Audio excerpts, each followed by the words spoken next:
Kijk weer, everybody in their stations and their spaces, and we're ready to start again. And action! Thanks, Noel. Welcome again to everyone on this Saturday afternoon. Thank you for joining us for this panel conversation and also just a broader dialogue. And we welcome your engagement with the issues that are going to come up, but also just with your own personal experiences as well. Feel free to share within this. This morning we discussed safe spaces at the District 6 Homecoming Centre, and we decided that rather than a safe space, we want this platform to be a brave space. So please feel free to share as you feel. And yeah, welcome. I'd like to also welcome our facilitator and panelists, the facilitator Mikalo Milan, who is an Artscape Theatre cultural ambassador. Mikalo, you can come up. And Mikalo will be chairing and facilitating this dialogue with our speakers, Natalia De Rocha, who's a performer and also the founder of Applause Arts Initiative, as well as Luyanda Nodilinga, who's the founder of Light of Life, the theatre organization, as well as Oriel Hayes, who is a jazz songstress and musical storyteller. And together they have many years of experience within the South African arts sector and performing arts sector and within arts management. So I look forward to hearing their stories and their experiences and also to engage with the conversation with all of you. So welcome and thank you.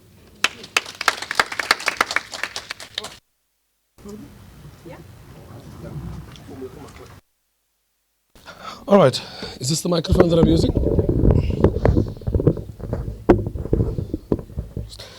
You see, if you're from Artscape or you're influenced or touched by Artscape in any way, everything has to be dramatic. You know? I mean, you can see, my CEO come in and says like, hello! So these things happen, you know, these things happen. Meanwhile, I have to stand at the podium. I might not be on TV, but I'm going to be on one TV, which is YouTube, and that would suffice. So ladies and gentlemen, once again, good afternoon. Assalamu alaikum wa rahmatullahi wa barakatuh. Molweni, ndiyathemba niyaphila. Ek sou net 'n bietjie af 3 tale, as kom maar so toe. All right, so the name is indeed Mikalo Lulamile Milan. I'm not deliberate in saying the second name Lulamile. It's just that when you're someone like me in the arts environment, who may not be in the arts because of a talent that he strives and builds his life on, such as these panelists here, who every day on the road perform, acting also. Mine is a more developmental aspect. I play more developmental role because I would describe myself as a development volunteer. You know, it's the best way to describe it because I work in various aspects and in various parts of development, be it youth development, be it organizational development, be it capacity building, be it using the arts as a tool to achieving objectives that see us rise above the circumstance, and more so over having young people do what they can do best. Now, my talent is om nonsense te praat, MC and host here in some events there, speel 'n bietjie rolspeel here and there, but I mean that element is very much key and important. So what's the interesting part about me describing myself, introducing myself as Mikalo Lulamile Milan? I am this young man born within a Xhosa family that is mixed with a sense of coloured family too. Ouma's kleerling, oupa's Xhosa, bymekaar gekom maak hulle die mekaar mengsel, and they've done what they've done. So yeah, I am a black man with a white surname. It only benefits me, not the next person, I can assure you. So if I'm running away from debits in the month, it always suits me so well, because when I get a call from any other consultant or any person who calls me, it's very easy for me to just change my tone, you know. Ek jag hoor van 'n boereman wat in Yanga bly. Moet met my praat, you know. So it's very easy in that way. So yeah, let me welcome you to this initiative by Cornerstone, a very, very, very packed venue today. So yeah, we must embrace it. Hulle sê David dat 2 en 3 is as 'n klomp mense. I'm not preaching, don't worry, not being biblical.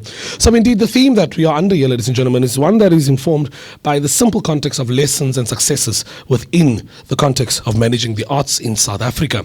When I got the call from Toby and I was asked to come and be part of this initiative, I mean, you become hesitant a bit before you accept any invitation, because you first have to ensure, verstaan ek wat die aangaan? Do I know what they're talking about?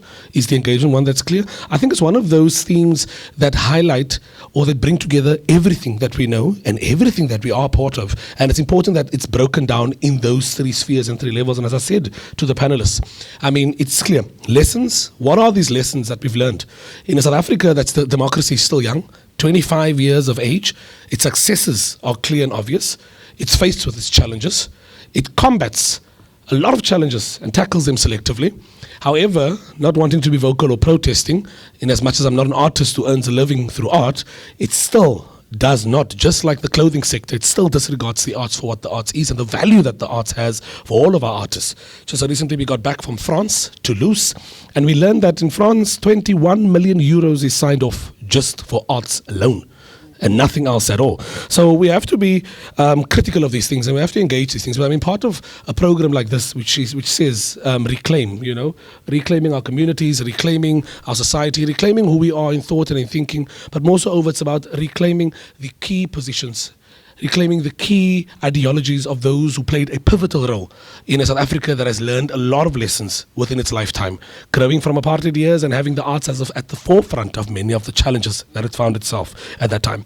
But then we also go into what is the successes thereof. And that's exactly what these panelists will also touch on. What are the successful stories from these lessons that we have learned? And what's important, it boils down to one fact. Before freedom, there was arts. Arts could have been done anywhere, at any time, at any place. Where do we find ourselves now? We find our arts managed in various ways. How is this arts managed? You cannot just come and play your guitar here and bask anytime in Sea Point. Don't bask here. Do you have a basking permit here? You don't bask here. No longer is there the freedom of really just coming down and just playing a song or melody or two. I can't just stand and talk much on a corner as I would like to, because in the simple terms, it's clear that society has now changed into a different environment. So how is this arts managed? And I think they will look at it from their own perspectives and their own understanding of this context. And I think for Cornerstone, what's important is that we engage this theme. We speak about this theme so as to ensure that we broaden the minds of those outside, that we ensure that we tell the young person who sits at home and says, I want to become a singer, but I don't think I can make it, tell them there are challenges here. There are lessons we've learned. There are success stories to be told. They can be part of that. And this arts can be managed in such a way that they can grow beyond their circumstance and beyond who they are. So ladies and gentlemen, that's what it is today. And that is the program that I'll be facilitating in today's program. Julle kan nou sien hoe kom ek facilitate. Nou die tong loop, werk overtime. I'm just warming up. I've got a huge event later on, so I'm just warming up for that. So ladies and gentlemen, you've got all your panelists here. Indeed, a diverse group of panelists. Let me just put that to you in a nutshell. Very diverse. I said this to Janine in the week, and I said, Janine, don't stress. Don't worry. You're losing some panelists. Let me help you out. I'll get you some few names. And I mean, these are names that were very key to me, not because of the fact that I know them or that I've worked with them, but because there is really a story to be told in line with this theme today. Lessons and successes in the context of managing arts in South Africa. Here you have a veteran, one who's been all over, who's known by all. She knows people who we look up to. She has tea with them. You know, she's with them all. She knows the big names. You then have a young man like Luyanda. I know he looks like that managing guy who manages the boxes in America. What's his name? King or whatever. His hair just has to go grey. That's all that has to happen. So I mean, you have Luyanda here, a young man indeed, and I'm not going to make this racial, but I mean a young black man in a panel with women also, and it's great to see that women are empowered. 2 women against 1 man. Don't count me in. And then obviously you have an artist in the form of Oriel Hayes. And I think, indeed, ladies and gentlemen, you must agree with me that this panel is indeed one that is balanced, and it speaks from different backgrounds. Not only different background, but it's diverse, not because of the color that we see. Don't worry, Talucha, you are the breaking point. Don't worry. So it's not to say it's diverse in that nature because of that. It's diverse because of what they do. It's diverse because of what I do. Who would have thought that someone would want to call himself someone in the arts? And I've always contended this thing. You must be an artist. Luyanda would always say, you're not an artist, you're nothing, you. This thing of emceeing and being dramatic and making jokes and talking to people and playing role play for 2 minutes, that's not art. Not art, that thing. To say, what is art? And I think, Cornerstone, this is the kind of discussions we must have for the future. What is the arts? Is the arts really about Luyanda just being an artist on the stage at Artscape or Baxter? And is the arts not me being able to have an artistic ability to keep you glued to me as I talk, you know? So those kind of discussions really have to come up. And I've always been the one who's always, I've always advocated for this point. I may have made a choice to not be part of the arts by being on stage. However, I have an ability and skill that speaks to what you do, so let's use it together to ensure that in managing the arts, we are able to learn and we are able to grow in success. Sinjalo Brankai theme so al kante, al angles. So I'm not going to waste time. The time is not mine. I'm not going to show off. Your very first speaker, ladies and gentlemen, lovely lady, veteran in her own right. Age and her is not friends because she still looks beautiful. 30 years of age, look well, Marlene. She will not change anytime soon. She has the ability of changing her hairstyles in some way for you to think it's her today and it's not her tomorrow. So I know her. I've had the privilege of working with her in a great initiative such as the Elsie's Rivers Got Talent. She gave me the opportunity of hosting that event, and I hosted that event for 2 consecutive shows in build-up to its main event. And she ran the productions of that show. That's just the nature of who she is. I want to give this example so it paints a picture of what she does currently. She takes these young people, they audition, she brings them into performing on stage. Whether you win or lose, she runs consecutive programs that run constantly every weekend to develop these young people into greater beings. Natalia, I didn't think I remembered all of that, eh? That's why I'm an elephant in nature, gift of mine. So ladies and gentlemen, she is who she is. I drove one afternoon from Atlantis all the way to Cape Town, and there she is with the Lunga Singama on a Sunday afternoon on Heart 104.9 FM. And she's talking, and I can tell you she loves the music too. Moon River. It's a favorite song, Moon River indeed, by Frank Sinatra. So she's that kind of low-down lady, and she's here indeed, Executive Director of Applause Arts Initiative. She's going to come up on stage, speak a bit about her in this dialogue, and speak to our theme. Ladies and gentlemen, please, a round of applause to Ms. Natalia de Rocha. No, you might speak right there. Okay. Good afternoon, ladies and gentlemen. Yeah, I never do these kind of things. For me to be sitting up here, I'm normally in the audience or running around backstage. You said something about the amount of money, Mikhailo, about in France, this is the amount of money that they have for arts and culture.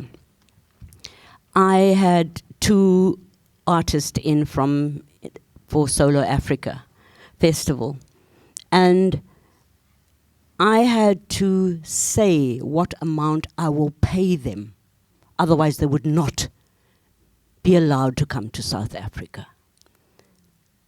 Whereas when we send our people outside, sometimes they don't get paid. They come home and they do not have transit visas. I am still owed 7,000 euros since 2006 of money that was not paid, of productions that went to Spain. So I started with a negative. For me, it's important that we look at a cultural desk in South Africa, where we as artists go and report when we leave so that they can see where we're going to work and make sure that if anything should go wrong, that those people do not come back and take our talent out of the country. We've got a far way to go, a long way to go, but we need to look at those kind of things. So, I love working with talent. And even if you do not have talent, because for me the thing is what arts and culture can do to change your life. I have just worked with a group of 60 pupils, Marion High in Elsie's River, Gangland, Elsie's River, barbed wires. And I drove in, I looked at this place and I thought, how can children study in this environment? We expect all the doctors and the lawyers and to come out of there. But they are so troubled to see that they have to work in this environment, and teachers as well. There are a few teachers that are brilliant teachers. I was called in by one of these teachers, and she said to me, Natalia, it's our 65th anniversary of Marion High. 65 years already in Elsie's River. Can you pull a concert together? So, me being the, the bleeding heart, I said, yes, I can do anything. I went in and I said, okay, we will do auditions for a week, see what the talent is, and then in next week, for 2 weeks, I will be rehearsing with them. And the big night was going to be at a very famous church on Green Market Square, the Methodist Mission Church. That's now being housing the refugees. So on a Friday night, we performed there. And the Saturday night, the refugees were in the church. So I went in and I looked at these children. Now, we deal with troubled spirits in situations like that. There's a program that's running at the school called No Limits. And for all the troubled children, they get an extra class to go to No Limits so that they can work through their problems. Now, I come there and I've got no idea about your problems. We're just going to have fun. I'm going to teach you. So in my head, my favorite show and my most famous show that I did, and Artscape was one of the associates, they gave me space for it, was Vava's J. And it's the music of the 60s and 70s, people of color, the Richard John Smiths and the Steve Fattahs with, all those music, Jonathan Butler. So I looked at it and I thought, okay, these kids, they know what they call gom. Is that gom? Gom. I can't even do the click. So it klink vir my soos gom in Afrikaans. Yeah. So, and they have got no idea of where we come from, who we are, and how do we deal with this? So I said, okay, let's do this. We will do the opening song will be Welcome to Cape Town, which is a lekker vibey song, and I choreographed it. And then we will do somewhere down the line another group song called Michael Row the Boat. It was the first time that they heard this. Hallelujah. So here we are. I'm teaching them these songs. And then I thought, okay, yes, a group can do Give a Little Love. They sang Give a Little Love. And then a group can do, the whole choir and everybody did Mama Tembu's Wedding. So in this way, things just sort of went. And in a way, I taught without really teaching. For me, they were enjoying it. They loved it. They wanted just to perform. I get now on WhatsApp, Natalia, when are we going to perform again? Natalia, when are we doing this? So those are the things, and I feel sad that I cannot go back to that school to build on what I've just done for 2 weeks, for 3 weeks with them. Because, so I have another project that I've did with them is I went and I spoke to the grade 10s and 11s, and I asked them pertinent questions about education. What would you like to do when you finish matric? There's doctors and lawyers and psychologists and midwives, but they have no idea why they chose that or why they chose their stream in grade 9. They chose this because it's so much easier. But when I get to matric, I can't go and do law because I don't have the right subjects. So it's a big, I tend to get involved with much bigger than just arts and culture. And for me, it's hard, but it's also using your network. I know I'm pointing every time to you, Marlene. Marlene and Artscape, that's my network when it comes to performance space. I have people that own buildings, and if they can give me accommodation for the people that's coming in, that's it, that's sponsorship. So I use my network. Clothing, I had Carducci C Squared, Monatic, sponsored me for 10 years. All the kids got dressed by Monatic. So these are the kind of things for me are very, very, it's sort of the broad strokes. I have to say this. I started in 1995 with Rainbow Works. That was because 94 was our democracy. We all had hope. And so in 95, I said, okay, I'm in Johannesburg. I will go and teach in Bosmont. So I got people like June van Merch, who were all my active friends, to go in there and teach on a Saturday. So it was Soweto kids from Soweto, Bosmont, was it Westbury, outside. Also troubled kids, but they loved performing. So when I moved to Cape Town, I was taken up as a judge. Everybody called me and said, we're doing shopping mall contest. Won't you be a judge? So I said, yeah, I will. And I went to Mitchell's Plain. And I looked at these kids and I thought, you will come every year, you will enter this competition, but nobody's telling you it's the wrong song. It's the wrong partner you're singing with. You're not looking, you need to look good on stage. Nobody's teaching you that. And that is where the first applause shows came from. I then pitched it to Artscape, to Simon. Simon took it to Marlene, and Marlene said, yes, we'll give you space. I did 1 week training. That was in the first thing. 1 week training, and Artscape gave me a venue to perform in with these kids. We had 14 of them. Felicity Buffel. Felicity B is now one of the big singers also on the circuit.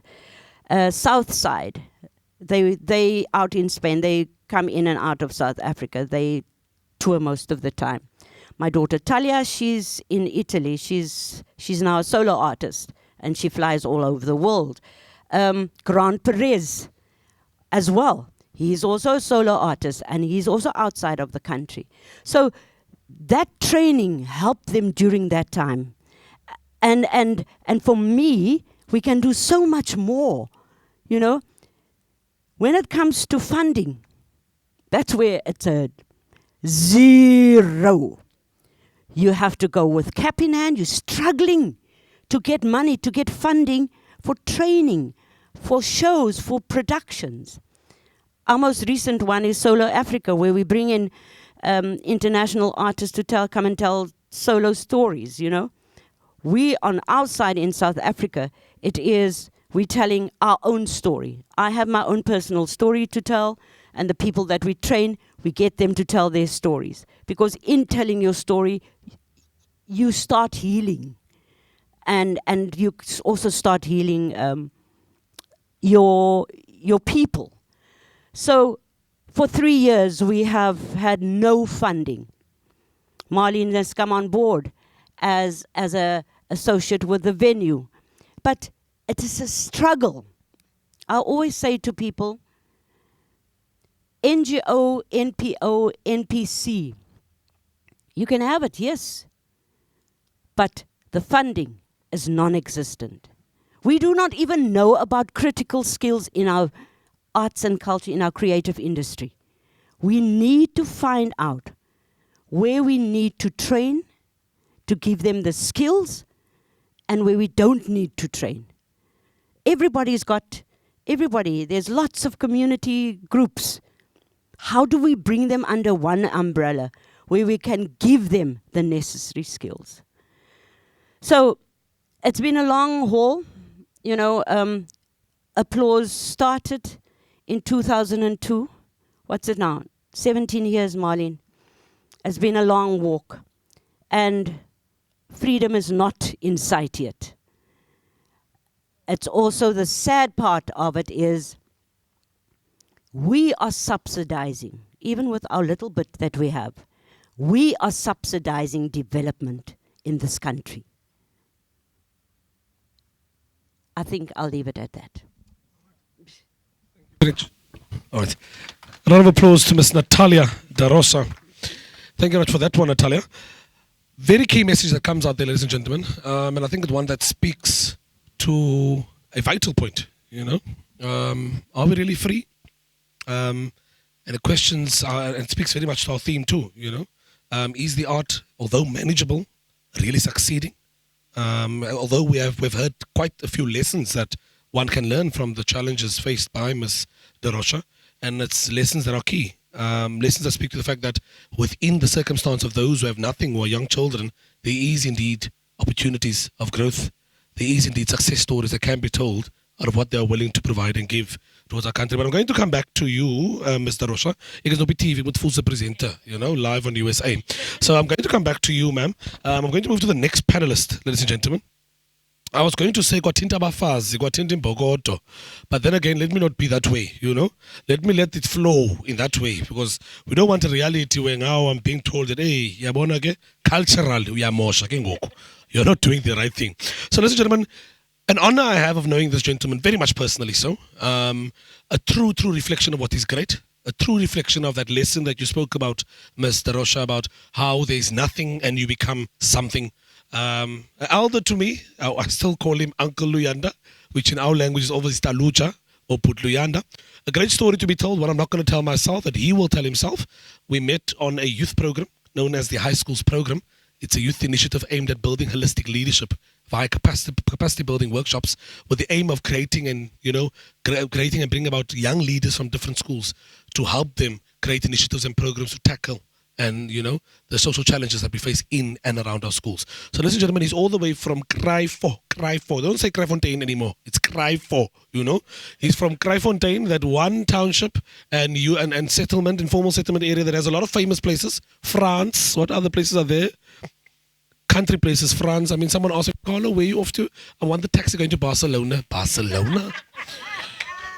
So people don't know in Nyanga next. I don't know if you know, if you drive from the airport, you turn from the airport to your right, Botchus Quarry, and you're onto the N2 on your left hand side, that settlement, that is Barcelona. So please, it's great. And Lusaka, Zambia. So they're next to the gravesite, the cemetery, so it is Barcelona. Ladies and gentlemen, please, a warm welcome to Mr. Luyanda Notilinga. Good afternoon. Is it working? Yeah, it's technology. Is it working? Doesn't sound like it was giving way. 5, 6, 7, 8, 9, 10, 11, 12, 13, 14, 15, 16, 17, 19, 20. Okay. Good afternoon. My name is Luyanda Notilinga. I am from Kraaifontein. While I was listening to Umama next to me, I was thinking, okay, what am I going to say? And then he is talking about success stories about arts. So what I can say, I started arts when I was in primary school. Actually, I think I was forced to do arts because my friend, when I think I was doing grade 2 that time, he forced me to do this is called two-hander. But that I didn't even know what is two-hander. So he took me, he gave me some lines that we will rehearse and perform in the school hall. Then we went and sit there and perform. People loved it. So that was the first show I did in front of lots of people. And then I said, no, it's fine. I didn't continue with that. So as I grew up, I always had an interest of being a social worker. And as you grew up, it always changes what you want and so forth. But when I came to Cape Town, I was introduced to soccer. I was very good in soccer, but I realized that I think I love speaking to people more than playing soccer. Then when I go to high school, I joined a debating team. I made my English was not good. So I was always the one who was doing the research and everything, but I was never the one who was sitting to do the debating. Then I heard there's a drama society or a drama in my school. I joined the drama. I started now going to rehearsals and everything. So I remember the first performance I did when I was in school was in 2005. And my first performance, because the same was in art, you don't give the back to the audience when you perform. So when I perform, we were playing like the dice and everything. So I gave the back to the audience while I was doing that. And then I was criticized for that. Okay. So moving on from that, in Kraaifontein, where I'm coming from 2007, 8, 9, there was no drama organization in the community. So as I was studying Hector Peterson, we decided that when we matriculated, the guys I started the Light of Life with, they matriculated in 2007, then I matriculated in 2008. So 2009 we said, okay guys, since we did drama at school as an extramural, what can we do now to continue what we did at school? Then we started to come together, conceptualize and talking about what can we do. Then we decided, let's open our own arts organization. So actually in 2009, that was the revolution of arts in Kraaifontein, especially in Owalastin and Bloekombos. Then we started to form a Light of Life theatre organization. And then the other groups called Maibu started 4 months after us, and then other groups started to join now. I think we've got plus minus 10 organizations now at the moment in Kraaifontein. So we're one of those oldest organizations, starting from 2009. They were before us, but the revolution started in our time. So while we were busy now starting Light of Life, like community-wise, you have your Athlone, your Cape Town, your Khayelitsha, your Nyanga. Those are already well-established communities in terms of arts. So we're always not competing as much, but competing with Khayelitsha, because every time there's a performance in Khayelitsha, we always shiver like, ish, we're going to get there, there's good actors and everything there. So we started engaging and having shows. So one of those weak organizations, when you attended those festivals and everything, they were bad when you started. We're always coming out as the last organization. But we didn't lose faith. We continued to have people coming in, helping with us, and it started to become a household community organization. So from 2013, that was a breaking point for the organization to grow. So, because at that time we participated in Zabalaza Festival in Baxter, we did good.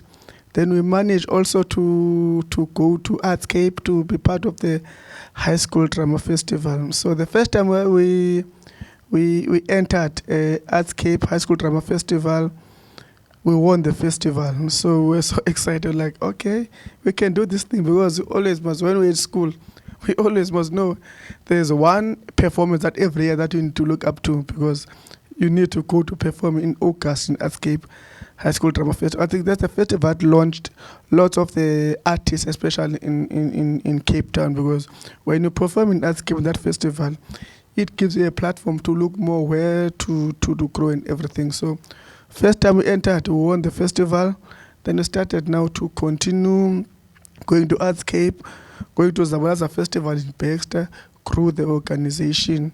So part of talking about the success story, in 2016, we participated in Zabalaza. Luckily, in Artscape, they started a program called Incubator Program, I think in 2016. So I was lucky to be in connection. One of the guys who were part of that Incubator Program, so he told me I must connect with Uprastix. May he so rest in peace. Every time... Mama Malin, every time we go to High School Drama Festival, we're scared of plastics. the way he was. So when they told me I must make an appointment, I was like, ish, what am I going to say to that man? And I was like 3 hours late to that meeting because, man.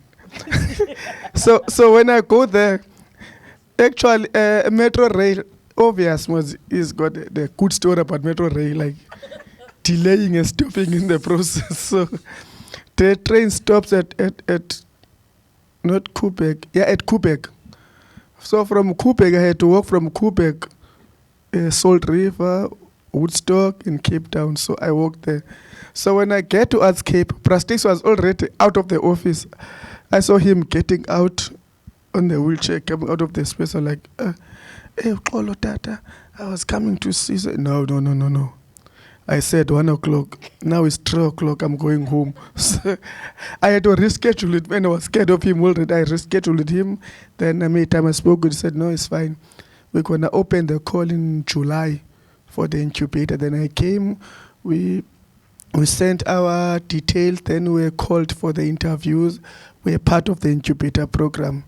The reason I'm talking about the incubator program is that it's one of those programs that has launched us in terms of being a arts administrator. Because as artists, we always tend to go to the stage, rehearse, put a production, perform, and go home. Artscape will give you 200,000 or 100 production for that 2 months. That's it. You are done, you are paid. There's no legacy behind now, how to run the organization and everything. So in that program, we were trained for the full year on how to run your arts organization with everything. So being part of the incubator program, it trained us to know how to run a proper organization. What is the proper documentation that you need, like your NPO, your tax registration and everything. So being in the incubator program, we managed, I must be honest to say, success story. Out of that 2017, we came out with 2 projects that were funded as being part of the incubator program. We funded about the Western Cape Federation. First time getting 45,000, like, yes, can we get this amount of money? Then it was given to us. We were funded also by Learning Trust, came to us, being part of the incubator program. So we were really dedicated to part of that program. So as also being part of that, it helped us as the organization now to know where to look for funding and more. As I'm sitting here now, there is a musical production we are doing as Light of Life Theatre Organization. We applied from Lotto. We didn't know anything about Lotto, so I came to Artscape again this year. So they had I don't know, call it an open day whatsoever. So we came there, they explained what is the process in order to get funding from Lotto. We tick all the boxes that was needed because of the incubator program. We tick right boxes. Then actually we were funded. Not the exact amount we were looking for, but we said no, half a loaf is better than nothing. So from what they gave us, we started now to do a skills program training for 3 months. So from there, we do a musical production as part of what we train the young actors now to do. So as I'm talking now, we opened our show yesterday, a musical production called Ziqana Nazile. So we didn't say we're going to do this as Light of Life. As I said, we have got plus minus 10 organizations. Said no, this is about Kraaifontein. So we called all the groups, said, come guys, audition your kids to be part of the program. They came. We have 26 actors in the production who are doing a musical production that's running at this moment I'm talking, because after this I will go back. We have a show that's starting at 6, finishing on Wednesday, on Wednesday from 6 o'clock, Wednesday, Tuesday and Monday and today. So we're skipping tomorrow. It's a church day, so we must go and thank that guy. He's up there. So it's a success story to say that we at least now we are able now to mobilize ourselves and put all the documentation in order to say now in arts, if we don't have all these things, we're not going to win. But at the end of the day, Artscape, Baxter, Market Theatre, they need to have documentation in order to have you on their stage, because they have to report at the end of the day. If you're not registered, no one is going to look at you and say, okay, we can give you this and that. So we're in that platform and say, no, it's a success story we have as organization. Thank you. Leanda Nodilinga, ladies and gentlemen. Great story. And I think it's one of those stories, just like Miss Natalia's, that we don't have to, point out the key words, success, lesson, and how the art is managed. It just shows you there is someone who's gone through much, who's learned the lessons, who's managed his own ability within the arts framework and with the arts fraternity. And now he is the success story of that great arts initiative. I think you failed to mention that you guys won the Zabalaza. Is it the Zabalaza? We won this when the Zabalaza started in 2011. Like, in the community, like, organization, you're always being labeled, we're being called, you guys are the ambassadors of the Zabalaza Festival. Since 2011, we never won the festival, but we've been participating all the years.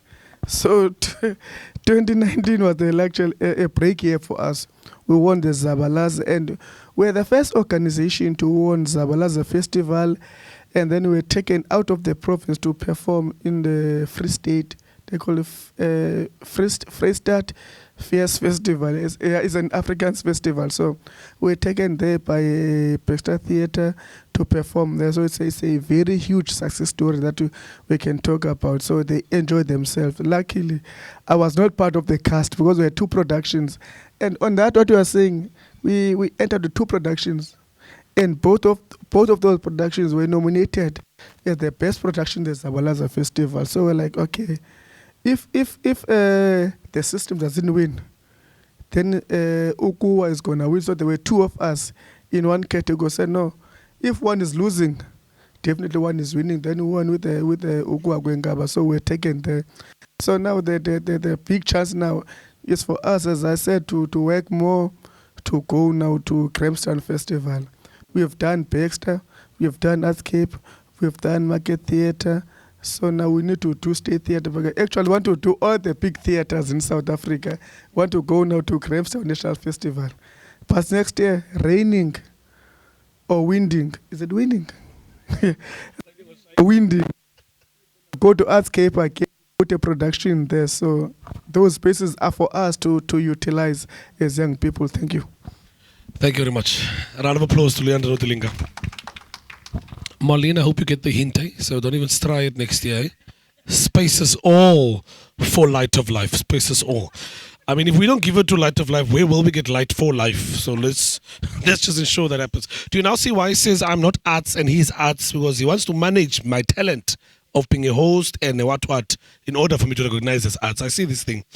So ladies and gentlemen, your next panelist, and obviously your final one, of course, I called her early on the Lala Hathaway of South Africa, and she was like, "Oh my God, Mikala, you like to be so, And I call that because she brings about this authenticity. Is that the right word? I must watch out what I say because raw, the tongue, Gisway Engels. So she brings about that element, that great unique element in her.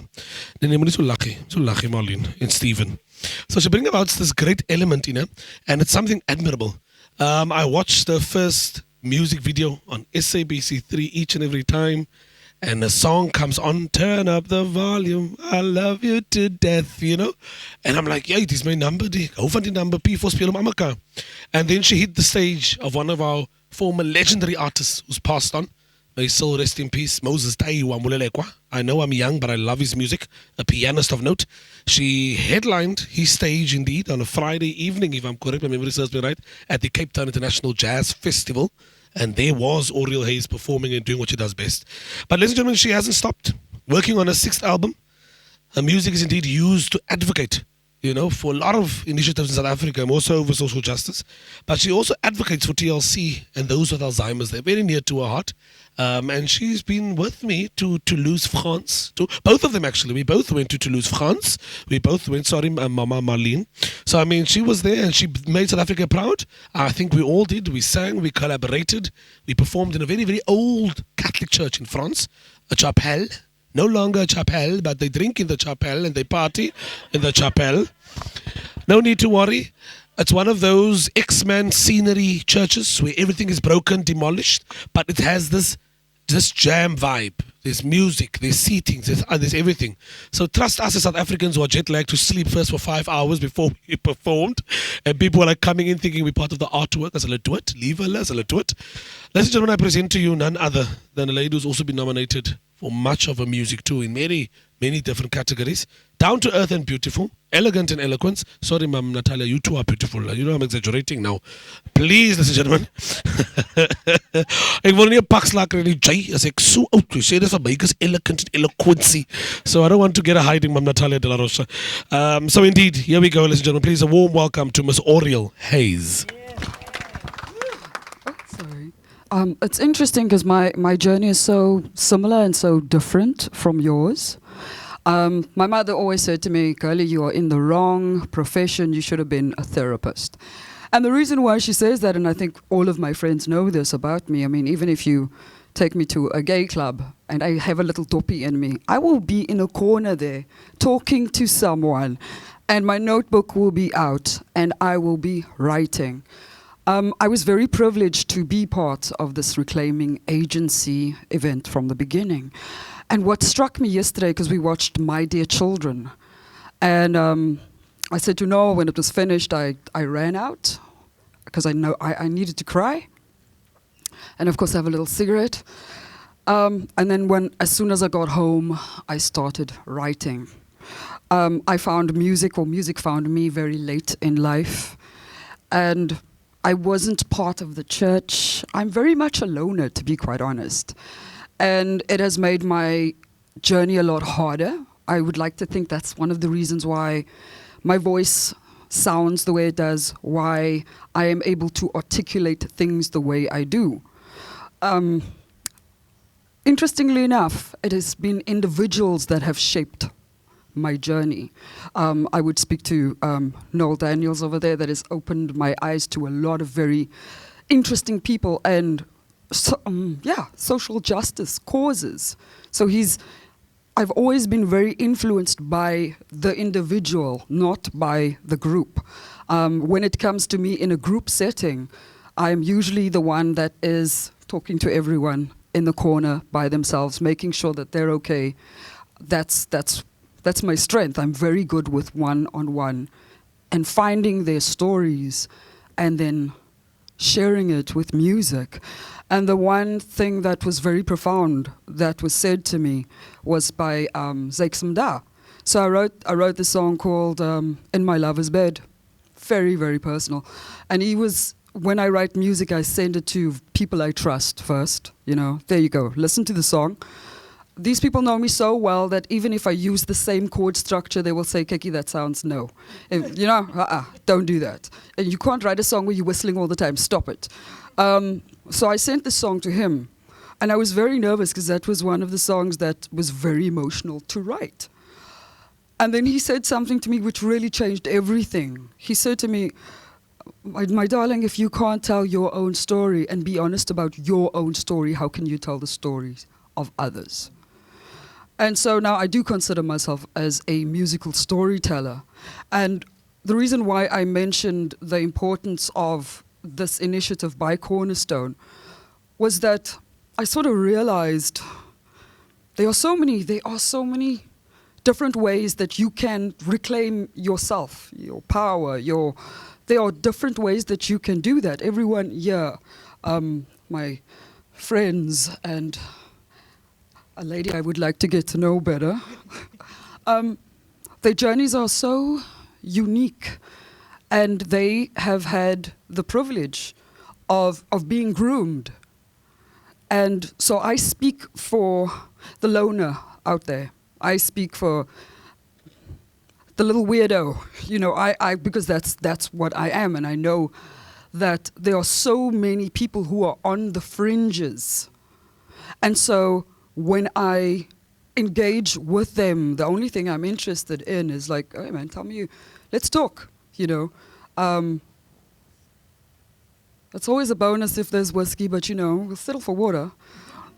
So, and that's the one thing that I'm very, very passionate about. It's what fuels everything I do.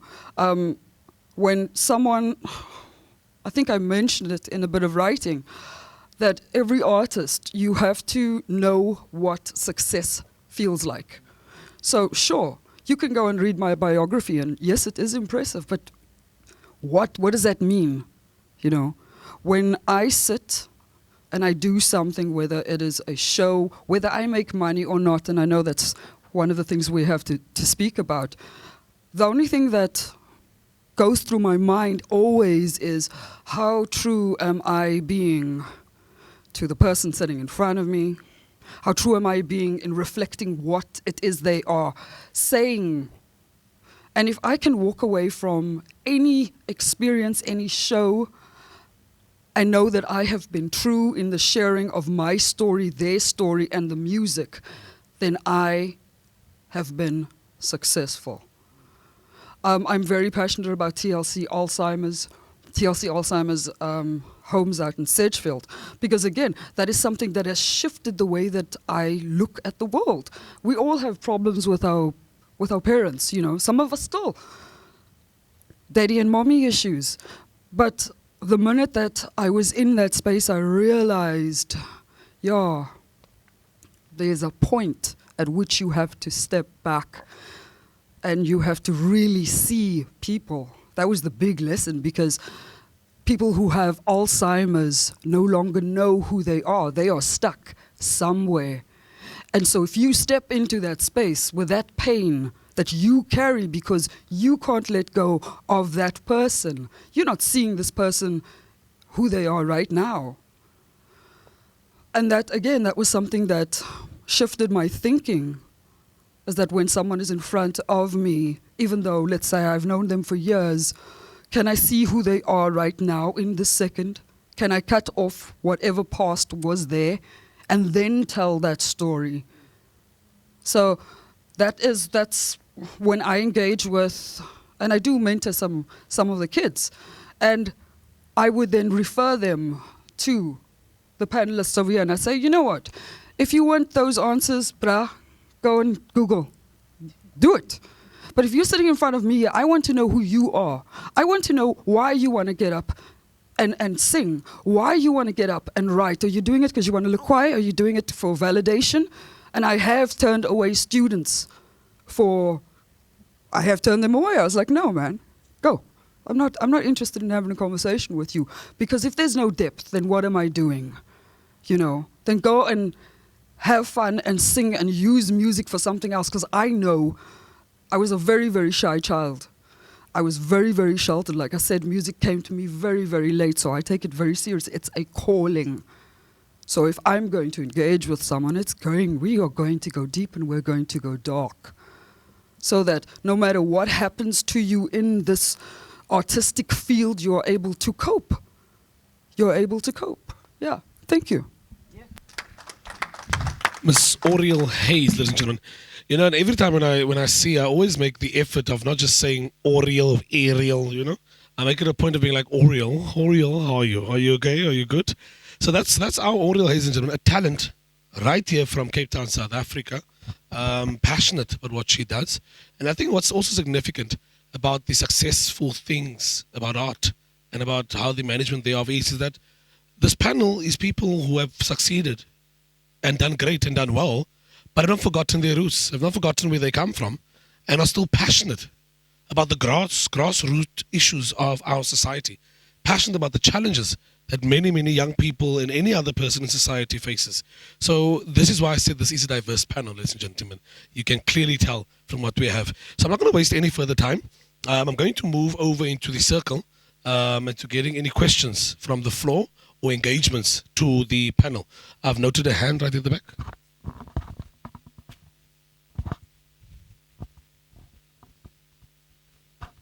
Thank you, Chair. This funding problem has been with the arts people as long as I can know, and I admire you for your tenacity, your long loopbaan and so on and so on. And somebody phoned the other day and they said they're tired of Mr. I'm not going to discuss personalities. They said the current minister is a minister of condolences, and that's all that he does. So. Sorry, I'm not. And then my question is, in what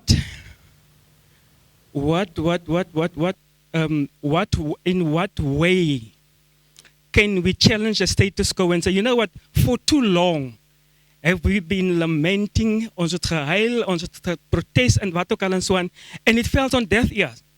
2 months ago, a couple of weeks ago, there was this after she wrote a letter, open letter to Dinges and saying how they are being abused by this so-called famous couple.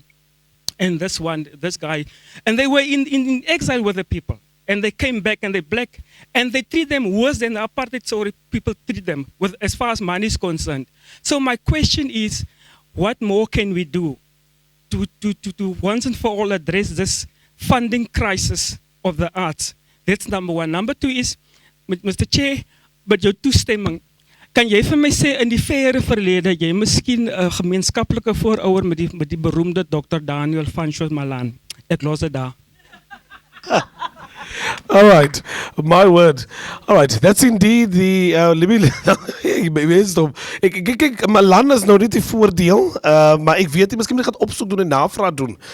Misschien ken iets wat ik niet ken. Ik kan voor u zeggen, ik ken mijn pa, hij gaat siep koop, verkeerde siep gekoop. Hij moet bingo gekoop het, misschien zal hij gehakt het.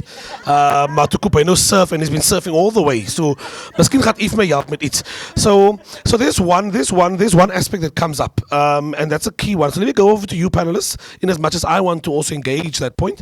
And as you can hear, I think the first one speaks a lot to the current status quo. The challenges that a lot of the concerns that arise, and unfortunately it always goes around funding. It's always around the money. The money will always be the first buck because we needed to sustain programs, we needed to sustain initiatives.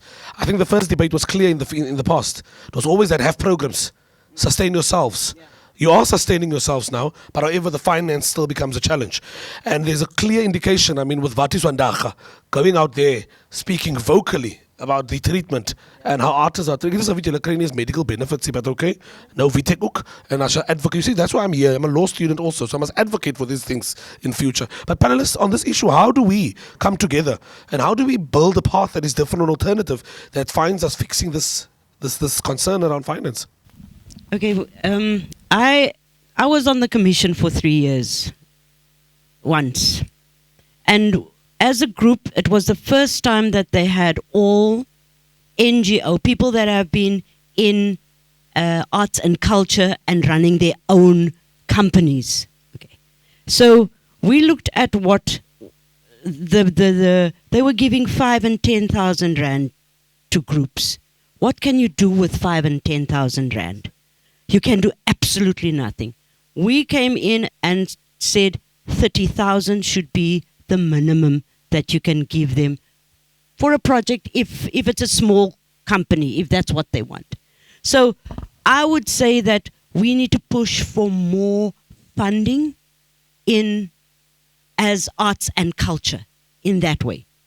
Because now I don't know how they divide it, whether it's X amount of 35 million or X or 100 million or what. But you also, everything falls under, then you have what they call the big five.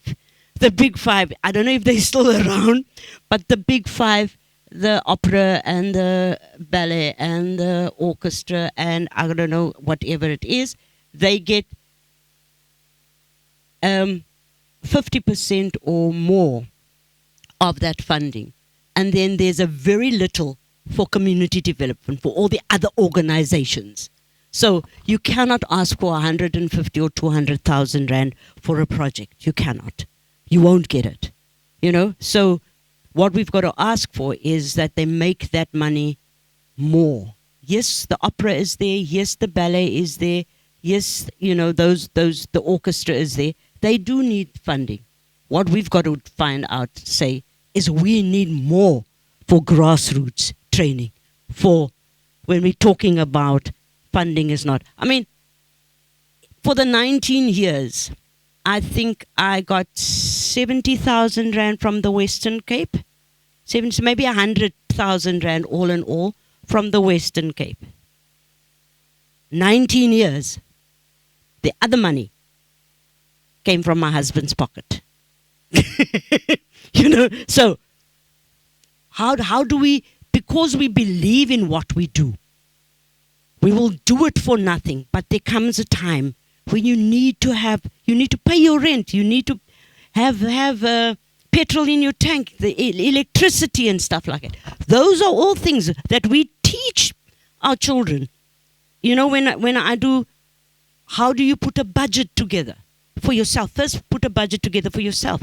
How much does it cost for me to be in my household? And then you can't have people doing it for nothing or running an organization with no money. So, I mean, it's something that we're fighting. I have not been very vocal because I lost my faith in fighting in big groups since SIFSA. I just took a walk away. But we need to get together as artists, but really, and with no other agenda but to make things happen on the ground. Because there are too many egos that's running. And they the people that come in. And, it's a bit sad. Over to you, Taluja, on that view on what way forward. Yeah. As a young person, it's difficult sometimes to represent the older generation. But I think for us as young people at this time, we need to organize ourselves. I will go back to the incubator program that was done by Artscape, Market Theatre, Playhouse, and State Theatre. But that program really helped us to be able to run organizations. Because for us as artists, we always think about me going to stage and perform, and that's it. So now, like for this problem we're facing now with Umamu Vati Swandaga is that our generation need to know all the measures that are there. For example, if we talk about royalties and signing the contract and everything, so we need to know about things like that. Because now when we write about the story about Umamu Vati, she wanted $1 million. Then she went down to 700,000. But the soap now gave her 70,000. But you don't know how much that the soap generate when the show is aired, because it's a third season now. So there's millions that are being made. So there's no emphasis on the artist on how to save. I know how much are you making now? Because like if you shoot something, you shoot it now, like in November. It's gonna air maybe in December next year. You got paid now. So now the society have got now. When they see you on TV now in November next year, they're like, you have money now, but you've already paid your peanuts now. So that show is coming that time later. So what I want to say is that if we can try, especially for the younger generation, to give more emphasis on training us on how to manage ourselves, on how to know what is it that we can do in order to know when to sign a contract, what are you binding yourself and everything. So it will help you now to go forward as an artist. At the end of the day, South Africa needs to change. And like other countries, art must be taken as a serious thing, because we cannot be treated as an extramural, because part of the government budget, I think arts only get maybe 1% of the total budget that is given by the government. But if you don't invest in young people now, because not all of us are going to be doctors. Hence, we've got lots of junkies and drug and everything now, because young people have got nothing to do. Because if you know this child can sing, push her to the school that can train her to sing and make money. If in while she or he is in primary school and everything, because in South Africa we're always late. At 21 now you want to go to university to start music. Your vocal cords and other things are not well shaped anymore now. But if you start at that younger generation, you can have a better society going forward. Thank you. I think it really does come back to education. We need to really redefine. We all know that music and art, that there's value to it. But take a look at what the kids are actually listening to.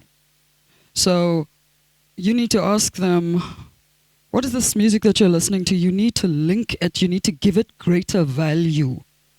And it starts when they're that small. Because those little kids, they're watching the television. And the music is being bastardized. The television, it's the biggest load of crap. And so their minds have already been damaged in terms of what art is and how to express it. So and I agree, this artists should get together, but there's a completely other layer to it, and it's foundational. It really, really is. It's about giving art the meaning, and especially if you think about South Africa. I mean, what was it used for? It was used to protest. Yeah, that's what it was used for. That kind of value, it has to be reinstalled, because there are many things to be upset about. There are many injustices that need to be addressed.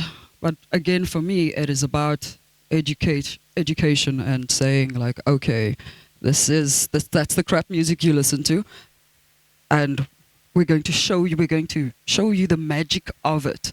Because if it starts there, then it would get reflected on the televisions, and then do you see what I'm saying in terms of the knock-on effect? Wow. All right, so I'll move over again to the floor. I'll just have to hope that we are still within the time, because I know originally we were to be done by 4, so let's just go through it quickly. I'll go first with Marlene, and then I'll go to you, ma'am, then I'll come to you, ma'am, and then I'll see the ma'am here with the purple. I think I want to put it a little bit in context. Forget about where I come from now. Now I'm going to talk about the complexity. We had an ACTAG process. Let me take you back a little bit. Where previously, if we look at our landscape as the arts, there was the theatre, there was the drama company, there was that previously. Then we had ACTAG. And we as activists, we then mobilize that the theatres are totally on its own. Then we will have funding organizations to level the playing fields. So as artists, we expected artists to at least mobilize like you have done in order. That's why we started the incubated process. We are still the only theatre that has a resource center. Okay? And the resource center specifically was based on the basis of where we come from. Because we need to know, if you know your history, you can reclaim so that it doesn't happen again. Okay? The resource center was mainly started because of the Cultural Commission. There are laws that is governed that is sometimes not conducive for the people. The Public Management Financial Act. Let me start with that. The Treasury regulations. Okay? The tax law. You don't have a tax certificate. Am I right, brother? Ne? All of that. Ne? So, my good grief. So, we've realized, my good grief, our artists will never be able to perform if they need to have all of these things. We started the resource center. Then, secondly, there was the National Arts Council. Then, that should be in full operation in order for people in categories. Because arts are in categories. You are a contemporary artist or you're a classical artist. Everybody should have been equal. Or you are a ballet dancer, a contemporary dancer. What I can go on and on. Okay? You then have the right, if you are constituted correctly. You've mentioned that. When you accompany, I just want to be clear, and then I would like to end off actually by saying why it is so important to have a relook at arts management as per se. Because the tertiary, the curriculum to train artists in all spheres should change, people. Okay? It should change totally. Okay? That should have been fully organized. Then we have BASA, for instance. Then we have the cultural commissions. Then we have the lottery, which has a category for people to apply. Am I correct, sister? Yeah? So, if those things don't administratively don't work properly for the people and it becomes bureaucracy with papers that you need to fill in so thick, then it is not going to work for us. Whether you artist, whether you a person that's looking, we are in the gender-based violence month, whether it's civil society, it's our laws are working against us. Secondly, I would like to say is that when you're an artist, you first and foremost, you're an entrepreneur. This is what you walk with. You need to know project management. You need to know what is a budget. You need to know in order how to negotiate. Leave that agents. You need to know it yourself. You need to know if you write a song orally. Are you registered? Are you going to register? That's why we say the minister's condolences, because first and foremost, we need to pay for the funerals because the artist doesn't register their work. That's why there's SAMRO. Is SAMRO operating correctly? There's DALRO. Is DALRO operating? Because if you're writing a script, so there I can go on and on and on. We need to affay ourselves, organize ourselves properly so that you can step into the space and start to argue not from an emotional basis, but from a perspective basis and from a knowledgeable basis. And then you need to say, if that person who has been appointed to be the CEO is not working, out you must go. You must really go. Because you are an obstruction. Okay? Because, very important, now that we were sport, we now a department for sports, arts and culture. Yes. Let us just take that a little, but I'm really going to lose my job, but I must talk about it. I must talk about it. Sports are organized. I just want to say to you, no, they've got clubs. They're 100% organized, man. So I want to say, organize yourself. No? So if you get for a gig 30,000 rand to sing 2 songs, hello, go invest your money, man. Don't cry afterwards. No? The reason why I'm saying this is that it's the time now.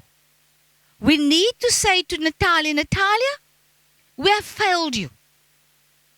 We have failed you, so many Natalias, we failed. You should have had a company that has been fully operated and should have toured this country first and not just tour overseas. That's our main thing. Then we need to say, why is this budget like this and not like that? It's extremely important elements. We can't just see ourselves as being just social awareness. We need to have that. But if I'm a brilliant singer, I first and foremost want to be a brilliant singer. And I want to be recognized as a singer or a dancer. And not only to be invited to sing for a course. Finish and clear now, man. Yeah? We can't just be gig orientated. We should regard the arts as a science. So 2 things I want to leave at the cinema now with. And to leave it with Cornerstone in particular. Number 1, the education department from pre-primary should start with arts as a subject. With skills trained teachers back into the schools. Okay? Very important. Because the rudiments of reading is exactly the rudiments of music. If you can read music, you can become a jazz artist, contemporary singing, you can write your songs, all of it. Then you are not, I'm just making up one genre, you're then not dependent on Bonita, who was privileged to be in those schools where you pay a lot of money to have a music teacher. Let us level the playing fields there. Then the second factor is that when you go to universities, is to unpack what students should have in order to equip them, not only to be stars. I just want to be clear. We need arts administrators. My God, somebody must take over my job. Okay? No? You need to be able to know how are you going to run a theater if you can't even run yourself. Because a theater has different components. You need to know finance. You need to know the Health and Safety Act. You need to know exactly project management. You need to be able to know the finance terms that we're talking about. You need to be able, it's got nothing to do with the arts. The arts is the last thing on that. That's why we started the incubator program for you to come to understand. Hello, if you run a company, you need to know what is a worksheet. You need to know what is a technical writer. You need to know what is that light going to cost. That's why I'm sitting with Sister Bonita to say, Sister Bonita, you got money perhaps, but maybe that money is not enough. Ne? So in order for you, you need to be equipped, people. It's about that. So it's a relook. So a drama student who sometimes has a master's comes to the theater. No. You, or You have studied music. The curriculum is about to become a concert pianist. There you are. Perhaps only 1 out of 50 is a concert pianist. So I'm pleading to Cornerstone. If we want to reclaim agency, we need to reclaim our curriculum. Thank you. Thank you very much, Ms. Marlene. Not only a very, very vital source of information, a character, you know, can see Artscape cannot lose Marlene at all. If we lose Marlene, we lose that aspect, you know. But yeah, but you can see things are tensions. He's always talking about Nati. Nati. Must talk about Nati. You know, Nati. So over to you, ma'am. Before I get to my second, to my last. Oh, you are covered. No, we thank you very much. Yeah, what? No, you may go. Yeah? Okay. Let's go. So, hi, my name is Shakira. My company's name is That Network, and we provide creative and artistic services to corporates, and we train aspiring creatives with the soft skills they need, like invoicing and email etiquette, etc., to be able to work with those corporates. Sorry. Okay. So I was making quite a bit of notes, and some of it's covered, so I'm just going to go through them and we can pick up wherever we want. Uriel, I really loved what you said about valuing the arts. I'm very intimidated to be sitting in this group of esteemed people who have been working in the industry. But yeah, I really resonated with what you said about, because I feel like as a country, and particularly our government, doesn't value the arts. And you can see that with many bills. I mean, I work a little bit in the book industry also, and then there's the Copyright Amendment Bill, which also doesn't, you know, that says on its own, we don't value your work, you know. And then the fact that also with this Department of Sports, Arts and Culture, that also says we don't value the arts. And I think that's one of the biggest problems, in that there's no value in it. And then on the funding side of it, just a little bit of insight from my personal experience. Not much, but I have found a little bit of support from the private sector in terms of funding, but that's only because I studied PR and I have a marketing background, and so I'm able to speak the lingo that the private sector wants to hear in terms of, you know, yeah, I can give you the marketing return on investment, and we're going to be here, and I can write press releases, and I can put you on our social media, and I know all of that lingo, you know, but what about someone who doesn't? That I always think about that. But when you do know, sometimes you can get a little bit of money from the private sector. Yeah, I just wanted to put that out there. And then, so 2 questions now that I have after my statements. The one is on standardization of things like fees. So here we're talking a lot about sort of music and theater and stuff, but what about things like graffiti? And I mean, even graphic design and illustrators, they kind of, usually someone who's a graffiti artist is an illustrator, is a graphic designer. And even dance, you know, when I book artists and the artists that I work with, I can get for the exact same gig a quote of 500 Rand and a quote of 5,000 Rand and a quote of 15,000 Rand for the same job. And so I mean, there are obviously places like Safria that put out their standard rates and recommendations, but they're recommendations, and how many people even know that Safria exists, you know? I just came from the privilege talk, and I know and I'm aware of the fact that my privilege to be able to go to university and grow up in the house that I grew up gave me the skills, you know, to research, to use the internet wisely, and that's how I know a lot of these things. But let's be honest, most South African artists who are coming from townships or wherever they're coming from, they don't have these skills. So standardization, should we be standardizing how much we charge for creative services or artistic services, whatever you want to call them? And then the other thing is around mental health. And I'm posing that to you in particular because you were talking a lot about sort of going deep and getting to understand the person. And my personality, I can resonate a lot with that kind of thing. I'm one of those people that was kind of on the fringe and always sort of feeling lonely. And with the artists that I work with, I find that I see art as, when you don't know how to express yourself with words, you're expressing it in all these other ways, with my body, with my painting, with my, you know. And a lot of the artists that I work with, they struggle with mental health. And that affects the way that they work. It affects whether they pitch up for meetings. It affects how they're able to produce art.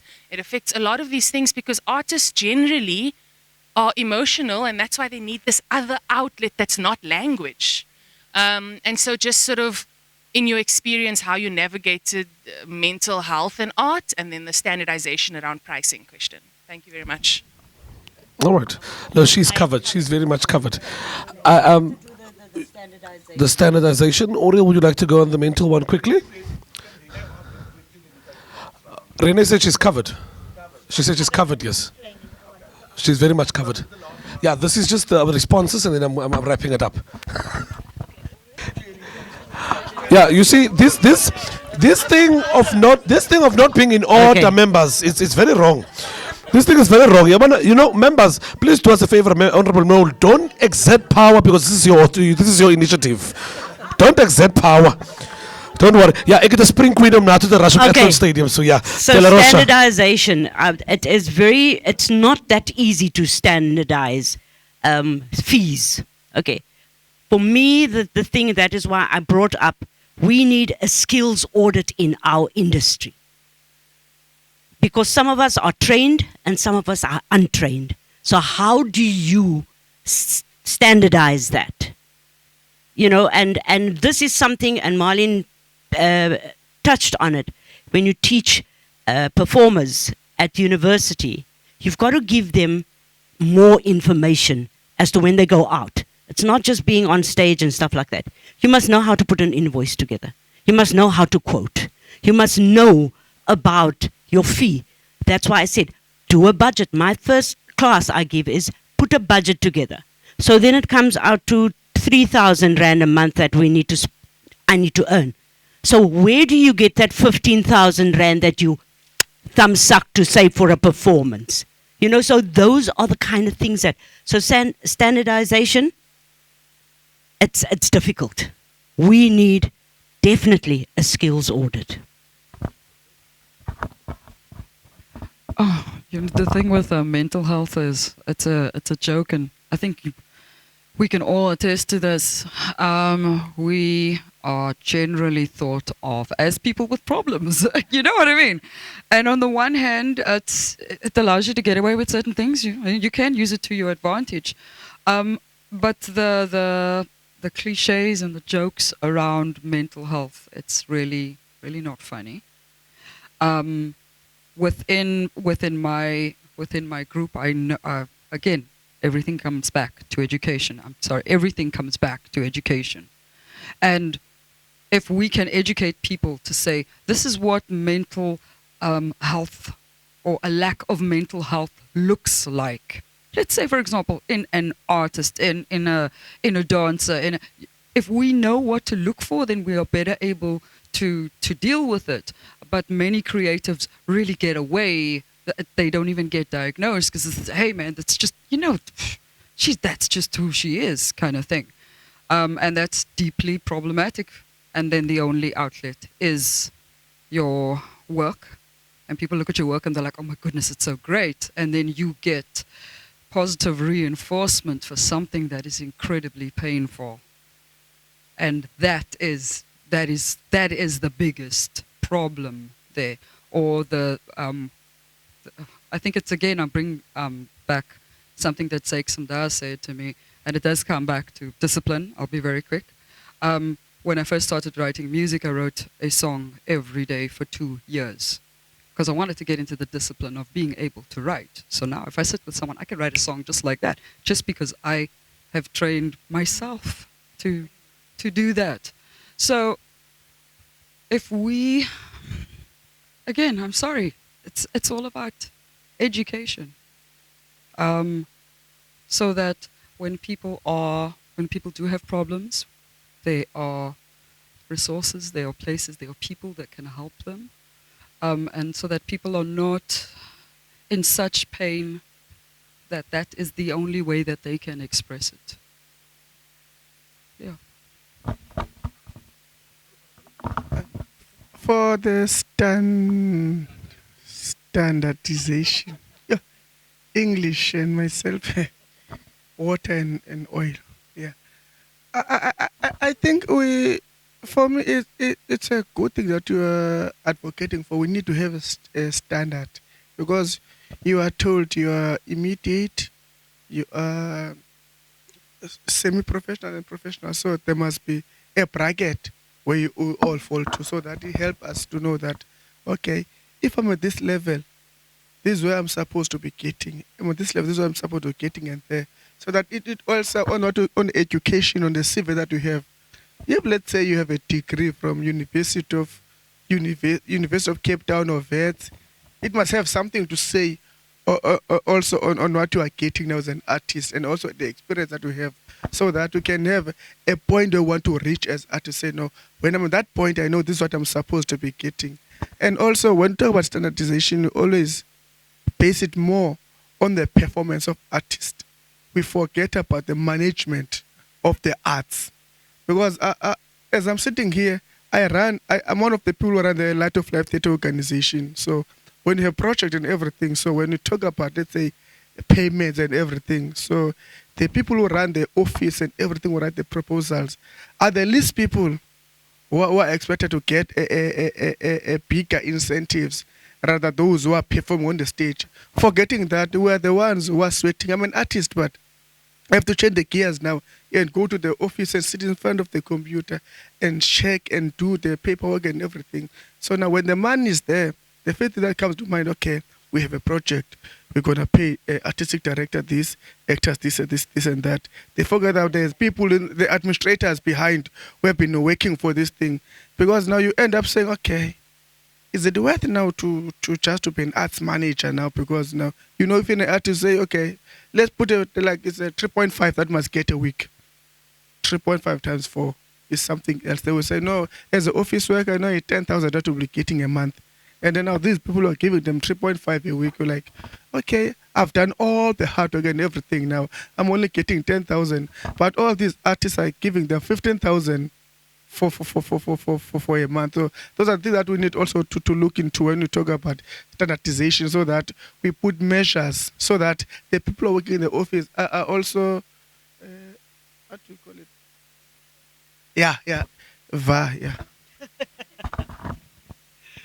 So, ladies and gentlemen, Luyanda and English, not very much friends. You know, they're like water and oil. Very much in that reality. So, I think more than anything else, ladies and gentlemen, as we close off and as I sum everything up, I think the very key message that stands out under this theme, lessons and success, managing arts in South Africa, I think the message is clear.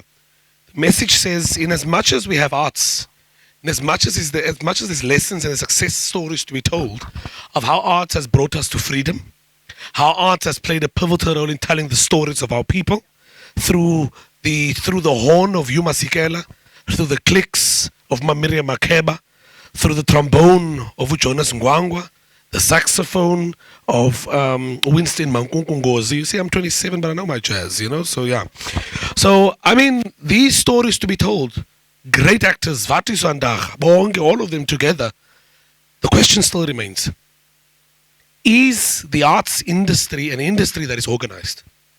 And what is the understanding of organizing? And I think Cornerstone must tackle this, not only under this theme, but also for future purpose. I think Artscape, many others must come together under one roof and pose this question.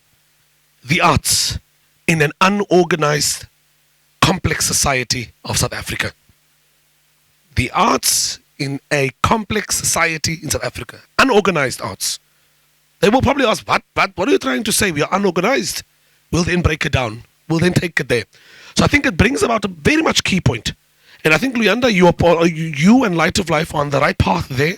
Mum Natalia is also on the right path.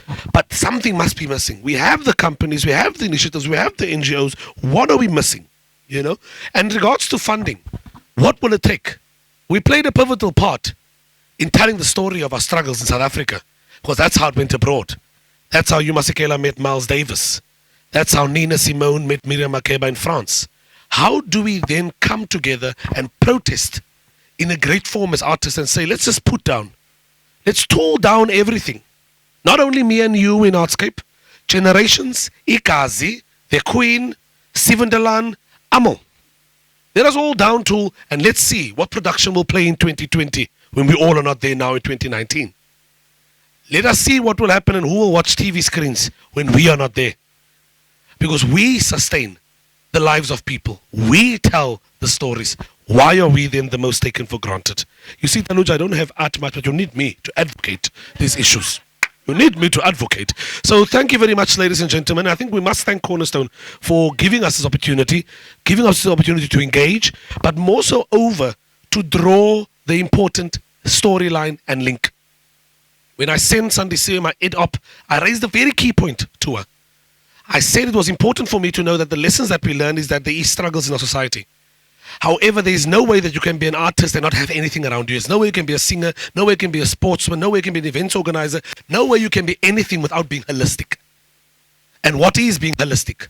Holistic is being Mikalo Milan, a leader, come from school, RCL, part of structures, part of activist movements. However, Mikalo can sing, so he can bring the message across by calling a group together as a choir. Mikalo can dance, Mikalo can act a bit here and there. I might be just rough on the edges, but the message can come across. In that way, Mikalo not only understands the community as a developer and volunteer thereof, but he has an holistic understanding of what the challenges of our people are, so as to satisfy and ensure that the agenda is one that is inclusive and it's one that's diverse in all forms. So thank you very much, ladies and gentlemen. A round of applause to our panel and to everyone. Is this mic on? Yes, we can. Yeah, earlier, I didn't mean to cut this short, but the point was we did start a little late, so that was the problem. And then there's another session happening here, and I think they're busy preparing, and then they're going to be coming in. Some of them had sat in this session, and so there was some overlap, which I thought was pretty useful, because the next session deals with community development and the professionalization of that whole area. So I thought I'd just say something in between, because I'm not going to be able to stay for that session. I'm going to be preparing for a party tonight that all of you are invited to. And if the message didn't get out sooner, I apologize. But we bought out the house at the Daily Music Show. We bought out the house tonight. So everybody is invited. Everybody, and there's live music. There's the Joey Fourie formula of the Daily Music Show with the live band. And there is, there is food and there's wine, local cuisine. And we will be actually doing some closing remarks around Reclaiming Agency, because Joey Fourie and the Daily Music Show is part of the partnership. Okay. The Cape Culture Collective has been actively involved as well in this partnership. But I just wanted to say something about the fact that this event is being amplified. And I want everybody to know that. That it's not just here that this conversation is going to end. First of all, as you know, it's been live streamed. Secondly, we have our own video recording done by Joshua, and the media team is taking responsibility for getting that onto our website, getting that onto social media, and spreading the messages that came out of today's conversation beyond this room. There are other techniques that we're using, and I'd really like you to take advantage of it. The one is that the recording, the audio recording of this conversation today will be broadcast on Bush Radio. And the way that Bush Radio does it is they break it up into segments. So they make an hour segment and another hour segment. And then the third segment, we invite another group of panelists who could overlap with this group of panelists to talk about the conversation that we had today.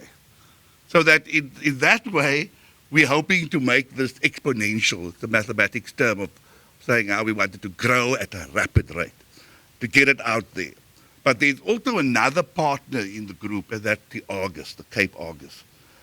And everybody in this room, we're asking you to write your stories, to write opinion pieces about what it is that you experienced here today, what it is that you heard, what it is that you think. And those pieces that you write will get published in the Argus as op-ed pieces. And Sandisiwe sitting over there, she's our person, she's our communications officer at Cornerstone. She collects all of those inputs from you, and she takes those inputs and she then ensures, working with the Cape Argus editor, Aziz Hartley. She ensures that it gets published because, as you can see, the Cape Argus is also a partner. Today we received a wonderful article from Jacob Meiring, who spoke about the experience of watching the District 6 rising from the dust documentary last night. I want to sort of end this by, you would have heard Oriel saying that after watching My Dear Children, she was very emotional yesterday morning and left and then had to write. And so she wrote a blog, and the last paragraph of a blog says, "There might be a great deal about my past that I do not know, many injustices that caused me great distress. But my mother and grandmother said, we are never as alone as we fear we are. And hope is indeed all around us. Just open your eyes, your being, your home, your heart. There is a path, a somewhere else, a hopeful place. And perhaps all I need to do is allow the silence to overwhelm me, to remove whatever personal angst I face, and not only reclaim, but reimagine the world I want to step in every day." Thank you, Oriel. Very, very powerful words there, which talks to what it is that we want to do when we run the series and what it is that we want to do when we commune with you in making this happen. So I can't thank you enough. Janine wants to thank the panel personally, and then we've got a few gifts that we'd like to hand over to you before we hand over to the next session. Janine, don't you? Okay. You just call out the name. Okay. So thank you again for your time and for your open engagement with the topic and for your honesty as well. Mikalo, Natalia, Luyanda, and Oriel, thank you so much. And we look forward to engaging with you in the future. And we hope that this is just the beginning of an ongoing conversation about reclaiming agency in the arts. Thank you so much. Thank you so much. Thank you, everybody. Thank you, Nice meeting you. Man.